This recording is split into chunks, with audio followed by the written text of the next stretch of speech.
Hoje quero que abram comigo o segundo capítulo de Pedro.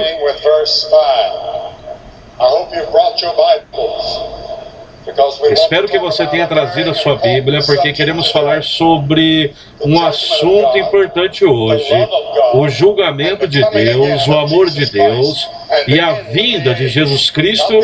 E o fim dos tempos não é o fim do mundo, não vai haver um fim do mundo, mas vai haver o fim da era em que vivemos, e é dominada pelo diabo e é dominada pelo mal. Isso vai acabar e Cristo, o Messias, vai voltar. Queremos falar um pouco sobre isso hoje. No segundo capítulo de Pedro, em sua Bíblia, vem logo, se você estiver tendo problemas para encontrar, começando no versículo 5, e disse: não o velho mundo, mas salve, conheça um pregador da justiça trazendo o dilúvio sobre o mundo dos ímpios e transformando a cidade de Sodoma e Gomorra em cinzas, condenou-os com uma destruição, tomando-os um exemplo para todos aqueles que viveriam com os ímpios no futuro e entregariam apenas o estilo de vida no mundo dos ímpios para o homem justo habitando entre eles, e vendo e ouvindo sua alma justa dia após dia com suas ações. O Senhor sabe como livrar os poderosos, os piedosos, das tentações e provações. Se você está passando por uma tentação, nessa provação agora, Deus sabe como livrá-lo. Se você voltar para Ele e orar pela fé e crer e reservar o dia do julgamento para aqueles que estão fora de Cristo, aqueles que vivem vidas perversas, estão sendo reservados até o dia do julgamento. Há um dia de julgamento chegando. A história bíblica de Sodoma e Gomorra chega até nós hoje como um exemplo do que poderia acontecer mesmo nesta década ou nas próximas décadas, se não voltarmos para Deus. Agora, Sodoma e Gomorra eram duas cidades e elas estavam no lugar que agora é o Mar Morto, no Oriente Médio. O Mar Morto tem 10 milhas por 50 milhas. No interior do Vale de Lord Jordan, é um corpo de água saturado de minerais que está 60 pés abaixo do nível do mar, a parte mais baixa do mundo. Em Gênesis 13, lemos sobre Abraão, e Abraão está passando por essa parte do mundo com todos os seus rebanhos e toda a sua família, indo para a terra que Deus havia lhe prometido. Ele era um homem de Deus, ele tinha seu sobrinho, o seu sobrinho na luxúria, e ele viu que os servos de Ló e seus servos não estavam se dando muito bem, então ele gasta muito.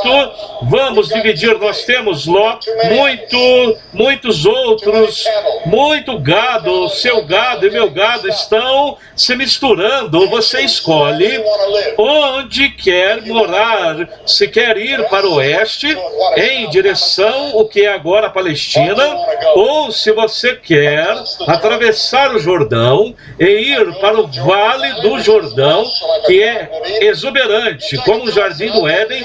Você faz uma escolha: eu vou tomar o outro caminho. Então a luxúria olhou ao redor e olhou para baixo, em direção a Sodoma. Ele olhou Ló para baixo, em direção a Sodoma, e ele viu que queria em uma parte rica, uma parte maravilhosa para se viver. Ele consultou a sua esposa, e de todas as maneiras queriam ir para Sodoma e Gomorra, por onde os bons tempos estavam. Ló contou a Abraão: tudo bem, tio Abraão, nós escolhemos descer para Sodoma e descer para o exuberante Vale do Jordão, e levemos o nosso gado, vamos levar com os nossos servos, a nossa família, e ir para lá. E Abraão concordou, disse: tudo bem. E o Mar Morto estava cercado naquela época, não era o Mar Morto, é claro, mas naquela época uma parte exuberante, inacreditavelmente exuberante do mundo, mas com sua riqueza veio um estilo de vida de hedonismo, obsessão sexual e perversão semelhante, do qual nunca foi igualado na história do mundo. Até hoje a palavra Sodoma é usada para descrever um certo estilo de vida que as pessoas podem adotar, como Deus enviou um dilúvio para destruir a humanidade corrompida nos dias de Noé. Então, sobre Sodoma e Gomorra, ele enviou um julgamento de fogo totalmente destruidor, e aquele fogo de enxofre que caiu sobre Sodoma e Gomorra não apenas a destruiu, mas agradeceu aquela parte do mundo, a parte perdida da terra. Quais foram os pecados de Sodoma que Deus destruiu com seu julgamento caindo? O primeiro pecado que cometeram foi uma falsa segurança. Eles estavam seguros, e hoje temos uma segurança por trás de nossos oceanos, por trás de nosso poder militar.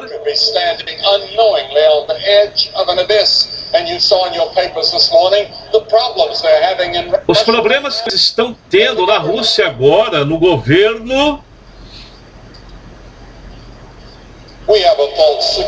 temos uma regra de segurança total para que eles vão para o Egito agora.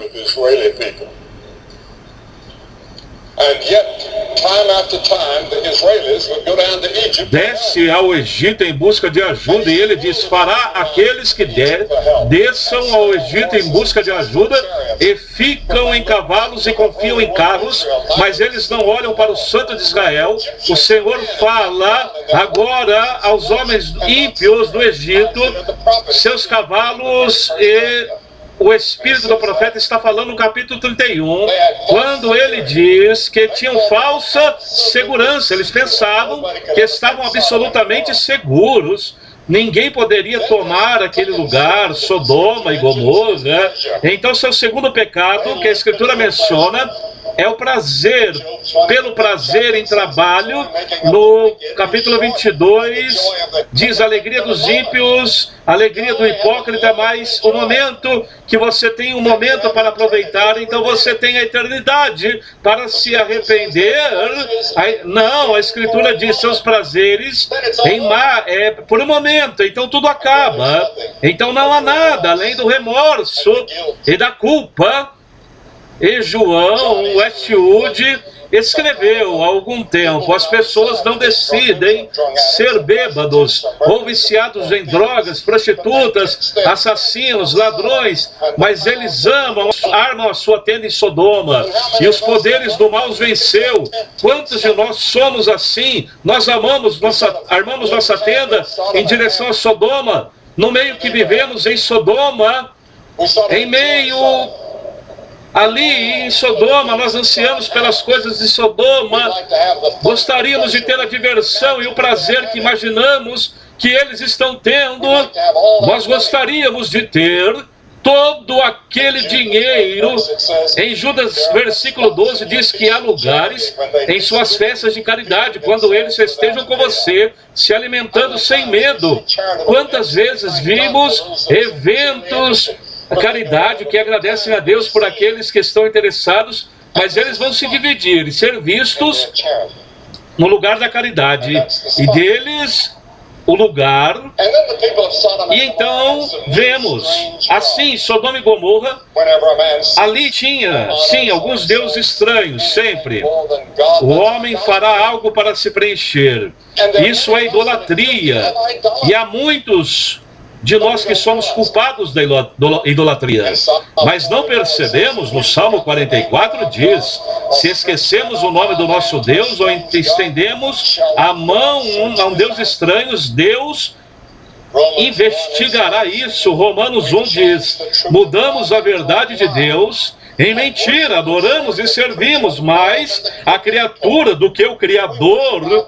Nós adoramos nossos corpos e nós trabalhamos, enviamos bem o tempo que gastamos, mais em cosméticos do que adoramos ao Deus vivo e a Cristo. Isso é humanismo moderno.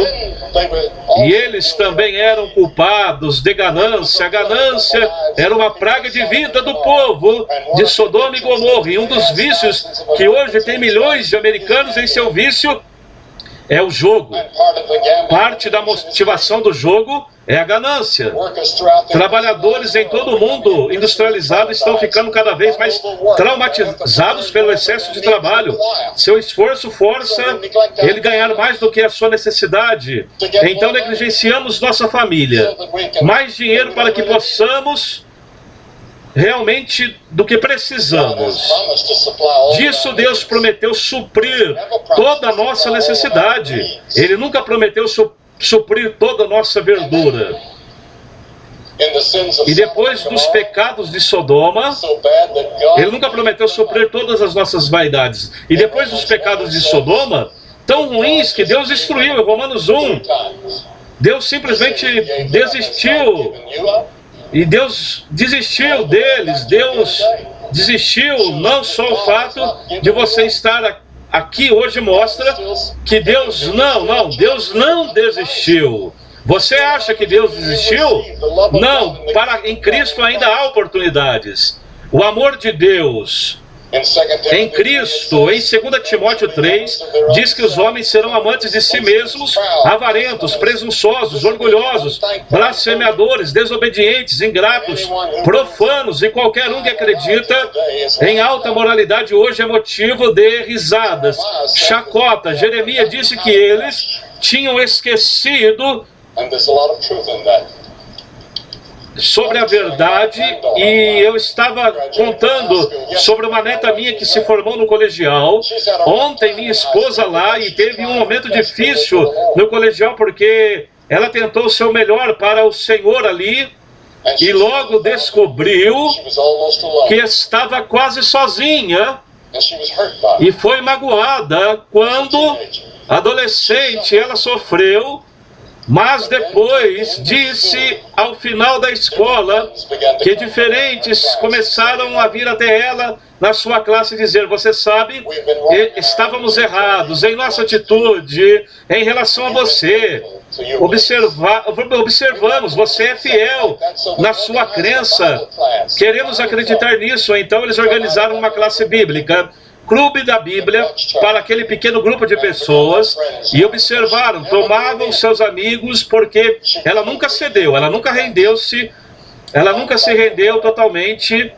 Eu sou grato por ela agora. Ela nunca cedeu ali aos amigos do mundo. E lá em Sodoma, Deus enviou um anjo para Abraão, para contar a Abraão o que ele ia fazer. Ele ia destruir Sodoma e Gomorra com fogo, enxofre. E Abraão disse: espere um minuto. Senhor, se eu encontrar aqui alguns crentes de verdade em Sodoma, se eu encontrar 50 homens justos, o que faria o Senhor? Então Deus disse: se não poderia encontrar 50, então ele disse: Senhor, tudo bem, Senhor. E se encontrasse 40? E depois 30? E então 20? E finalmente ele disse: se encontrar 10, Senhor, você os pouparia? Deus disse sim. Se você encontrar 10 justos em Sodoma, vai poupar. Vou poupar Sodoma. Mas ele não conseguiu encontrar. E isso é uma lição para nós. A importância de uma minoria dedicada, uma minoria de pessoas que acreditam, que vivem nela.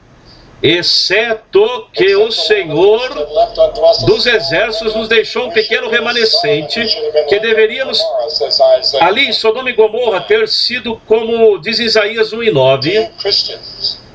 Vocês cristãos, Jesus deu um aviso. Ele disse: lembre-se da esposa de Ló. Os anjos disseram para você não olhar para trás. Se você olhasse para trás, você estaria tentando nos dizer tudo o que ela fez. Olhe para trás, e ela virou uma estátua de sal. E Jesus disse: lembre-se da esposa de Ló. Isso é um exemplo para nós hoje. Lembre-se da mulher de Ló, um dos versículos mais curtos de toda a Bíblia. Não olhe para trás. Muitos de nós olhamos com saudade do mundo E abandonamos a Cristo por causa deste amor ao mundo. Este é o clímax da história, é o julgamento da Bíblia. Avisa que o mundo está prestes a um julgamento gigantesco. O único ponto brilhante é o retorno prometido de Jesus Cristo, porque a Escritura ensina de uma ponta a outra que Cristo vai voltar um dia, Ele vai estabelecer o seu reino e o mal e o diabo serão eliminados, e isso vai ser o paraíso na terra. Quando Jesus voltar, aplausos. Pittsburgh, 1993. Você vê Jesus Cristo nos ama tanto, tanto que Ele foi para a cruz e morreu. Ele levou todo o inferno e o julgamento mais antigo sobre Ele na cruz. E a Escritura diz que Deus amou o mundo de tal maneira. Deus amou este mundo presente que deu o seu único Filho unigênito para todo aquele, inclui você, que nele crê não pereça, mas tenha vida eterna. Você diz, bem, quando Cristo vai voltar, Jesus disse, mas daquele dia e hora ninguém sabe, nem os anjos no céu, nem meu Pai, aliás, apenas o meu Pai, mas não sabemos. Davi, não especule que está chegando, com certeza, nós temos profecias desde Davi, então ele nos dá certos sinais, cumprindo agora. Cristo pode voltar a qualquer momento.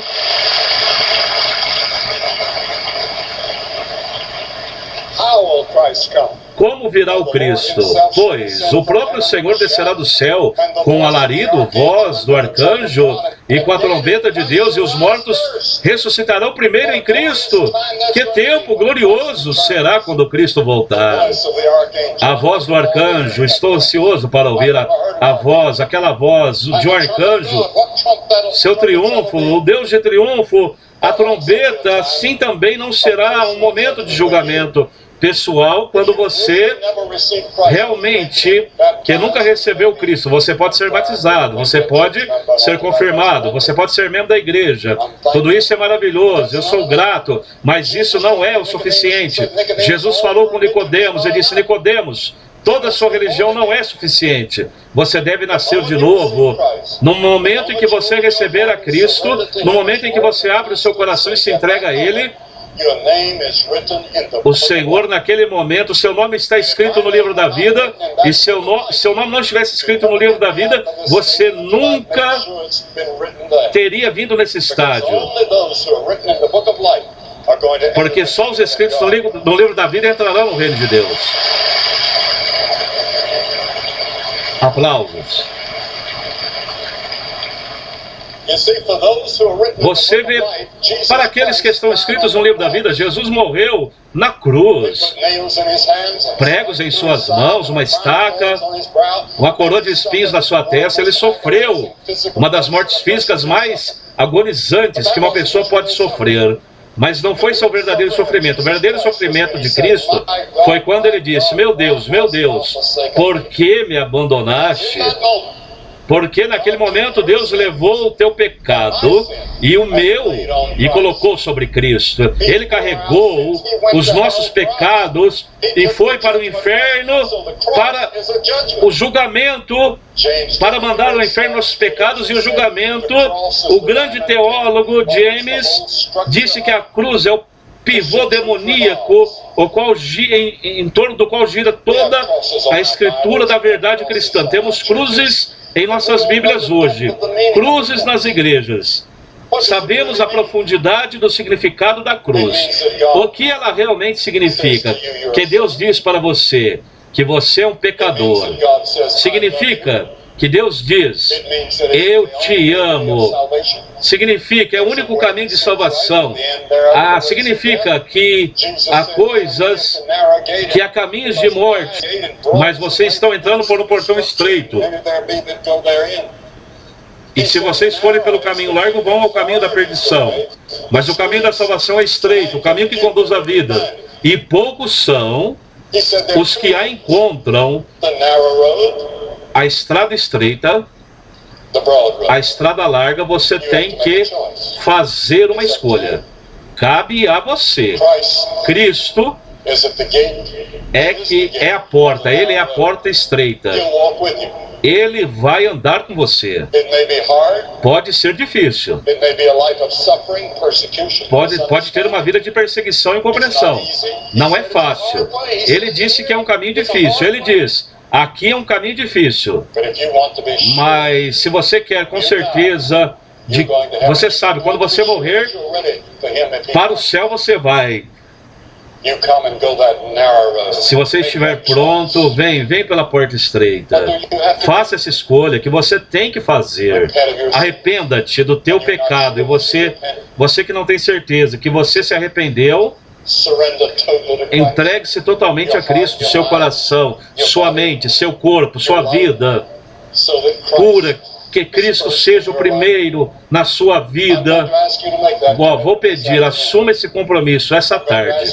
Vou pedir que faça o que vimos milhares de pessoas fazerem semana passada. Levante da cadeira, de todos os lugares desse estádio. Venha, fique na frente. Depois todos que vierem, eu vou dar uma palavra a vocês em oração.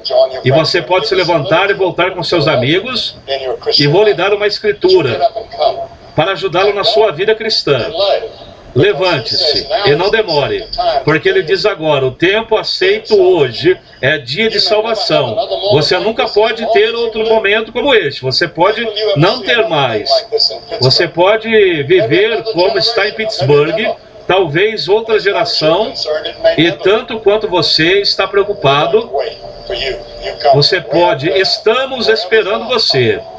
Aí de cima, onde quer que Deus está falando com você, aí nos assentos preenchidos, vem, se junte a eles.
Centenas de pessoas responderam ao convite do Dr. Graham. Faça você também um compromisso público com Jesus. Então apenas ligue para o número de telefone. Queremos ajudá-lo com esta importante decisão. Não espere, por favor, ligue agora.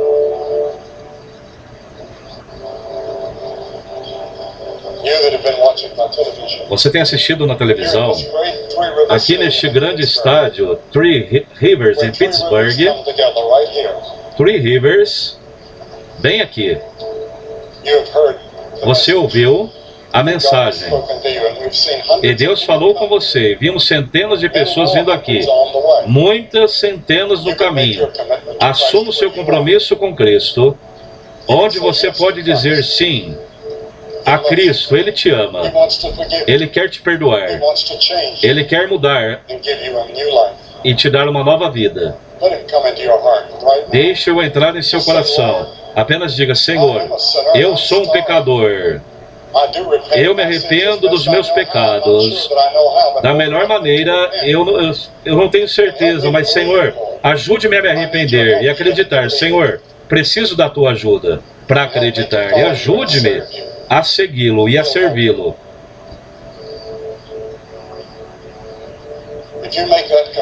Se você assumir esse compromisso, ligue para o número que está na tela, que você vê agora na maioria dos lugares. Agora, vamos esperar os outros que estão chegando pelos corredores. Ainda dá tempo de você tomar essa decisão importante. Espere o momento certo para ligar no número em sua tela. Alguém irá orar com você e falar com você sobre a sua condição espiritual e esperança e o perdão encontrado em Jesus Cristo. Ligue agora mesmo.